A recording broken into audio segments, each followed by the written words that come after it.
ಇದಕ್ಕಿಂತ ಸಿಂಪಲ್ ಆಗಿರೋಂಥ chicken gravy ಇದೆಯಾ? ಒಂದ್ಸರಿ ನೋಡಿದ್ಮೇಲೆ ನೀವೇ ಕಮೆಂಟ್ ಮಾಡಿ ಹೇಳಿ. ಬ್ಯಾಚುಲರ್ಸ್ ಆಗಲಿ, ವರ್ಕಿಂಗ್ ವುಮೆನ್ಸ್ ಆಗಲಿ, ಹಾಗೆಯೇ ಹೊಸ್ದಾಗಿ ಏನಾದರೂ ಅಡುಗೆ ಕಲಿತಾ ಇದ್ದರೆ ತುಂಬ ಈಸಿಯಾಗಿ ಮಾಡ್ಕೋಬೋದು. ರುಚಿಗೇನು ಕಡಿಮೆ ಇಲ್ಲ. ಚಿಕನ್ ಸಹ ತುಂಬ ಸಾಫ್ಟಾಗಿ ಬೆಂದು ಜ್ಯೂಸಿಯಾಗಿ ತುಂಬ ಚೆನ್ನಾಗಿರುತ್ತೆ. ಅನ್ನ, ಚಪಾತಿ ಅಥವಾ ಪೂರಿ ಜೊತೆಗಂತೂ ಹೇಳಿ ಮಾಡಿಸಿದಂಥ ರೆಸಿಪಿ. ಈ ಬಿಸಿಲಿಗಂತೂ ತುಂಬ ಹೊತ್ತು ಕಿಚನಲ್ಲಿ ಇರೋಕ್ಕೆ ಇಷ್ಟ ಆಗಲ್ಲ ಅಲ್ವಾ? ಸೊ ಆವಾಗೂ ಸಹ ತುಂಬ ಈಸಿಯಾಗಿ ಮಾಡ್ಕೊಂಡ್ಬಿಡ್ಬೋದು. ಬನ್ನಿ ಯಾವ ರೀತಿ ಮಾಡೋದಂತ ನೋಡೋಣ. ಮೊದಲಿಗೆ ಒಂದು ಬೌಲ್ಗೆ ನಾನಿಲ್ಲಿ ಅರ್ಧ kg ಚಿಕನ್ ಚೆನ್ನಾಗಿ ವಾಶ್ ಮಾಡಿ ಹಾಕ್ಕೊತಾ ಇದ್ದೀನಿ.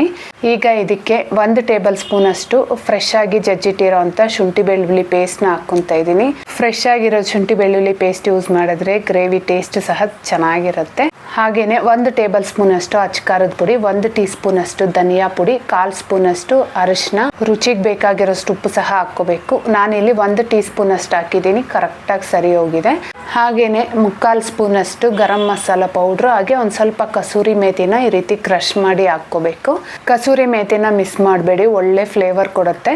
ಹಾಗೇನೆ 1/4 ಕಪ್ ಅಷ್ಟು ಫ್ರೆಶ್ ಆಗಿರೋಂಥ ಗಟ್ಟಿ ಮೊಸರನ್ನ ಹಾಕ್ಕೊಂಡು 1 ಸ್ಪೂನ್ ಅಷ್ಟು ಎಣ್ಣೆ ಸಹ ಹಾಕಿ ಈ ಮಸಾಲೆ ಎಲ್ಲ ಚಿಕನ್ಗೆ ಚೆನ್ನಾಗಿ ಹಿಡಿಯೋ ಥರ ಮಿಕ್ಸ್ ಮಾಡ್ಕೋಬೇಕು.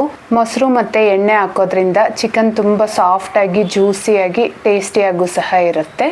ನಾನು ಮಧ್ಯಾಹ್ನದ ಅಡುಗೆಗೆ ಅಂತ ಮಾಡ್ತಾ ಇದ್ದೆ. ಸೊ ಬೆಳಗ್ಗೆನೆ ಚಿಕನ್ನ ಈ ರೀತಿ ನೀಟಾಗಿ ಮ್ಯಾರಿನೇಷನ್ ಮಾಡಿಕೊಂಡು ಫ್ರಿಜ್ಜಲ್ಲಿ ಇಟ್ಕೊಂಡಿದ್ದೆ. ಸೊ ನಾನಿಲ್ಲಿ 3 ರಿಂದ 4 ಅವರ್ ನೆನೆಸಿಟ್ಟಿದ್ದೀನಿ. ಇನ್ ಕೇಸ್ ಬೆಳಗ್ಗೆ ಮಾಡೋದಾದರೆ ನೈಟೇ ಸಹ ರೆಡಿ ಮಾಡಿ ಇಟ್ಕೋಬೋದು. ತುಂಬ ಚೆನ್ನಾಗಿರುತ್ತೆ. ಟೈಮ್ ಇಲ್ಲ ಅನ್ನೋರು ಅಟ್ಲೀಸ್ಟ್ 1 ಅವರ್ ಆದರೂ ನೆನೆಸಿಟ್ಕೊಂಡ್ರೆ ಒಳ್ಳೆಯದು. ಇನ್ನು ಚಿಕನ್ ಗ್ರೇವಿ ಮಾಡ್ಕೊಳ್ಳೋದಕ್ಕೆ ಸ್ಟವ್ ಮೇಲೆ ಬಾಣಲಿನ ಇಟ್ಕೊಂಡು ಎಣ್ಣೆ, 1 ಅಥವಾ 2 ಈರುಳ್ಳಿ, ಸ್ವಲ್ಪ ಕರಿಬೇವಿನ ಎಲೆ, 3 ರಿಂದ 4 ಹಸಿಮೆಣಸಿನ್ಕಾಯಿನ ಸಹ ಹಾಕ್ಕೊಂಡು ಈ ಈರುಳ್ಳಿ ಎಲ್ಲ ಸ್ವಲ್ಪ ಗೋಲ್ಡನ್ ಕಲರ್ ಬರಬೇಕು, ಅಲ್ಲಿವರೆಗೂ ಚೆನ್ನಾಗಿ ಫ್ರೈ ಮಾಡ್ಕೋಬೇಕು. ಈ ಈರುಳ್ಳಿ ಎಲ್ಲ ಚೆನ್ನಾಗಿ ಫ್ರೈ ಆದಮೇಲೆ ಒಂದು ಚಿಕ್ಕ ಟೊಮೆಟೊನ ಸಣ್ಣದಾಗಿ ಕಟ್ ಮಾಡಿ ಹಾಕ್ಕೊಂಡು ಈ ಟೊಮೆಟೊ ಸಹ ಚೆನ್ನಾಗಿ ಸಾಫ್ಟ್ ಆಗಬೇಕು.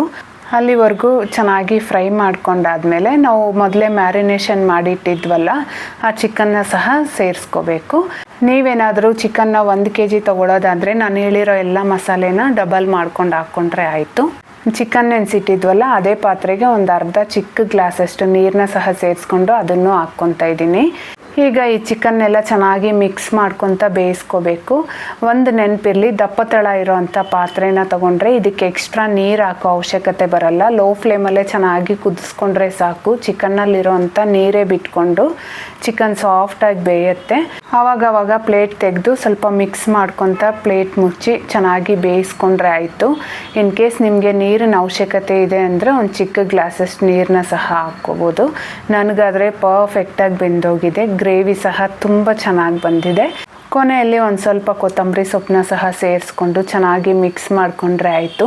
ನೋಡಿದ್ರಲ್ಲ ಎಷ್ಟು ಈಸಿಯಾಗಿ ಮಾಡ್ಕೋಬೋದು ಅಂತ. ರುಚಿ ಮಾತ್ರ ಅದ್ಭುತವಾಗಿತ್ತು. ಮಿಸ್ ಮಾಡದೆ ಒಂದು ಸರಿ ಟ್ರೈ ಮಾಡಿ ಆಯಿತಾ? ಬಾಯ್ ಬಾಯ್.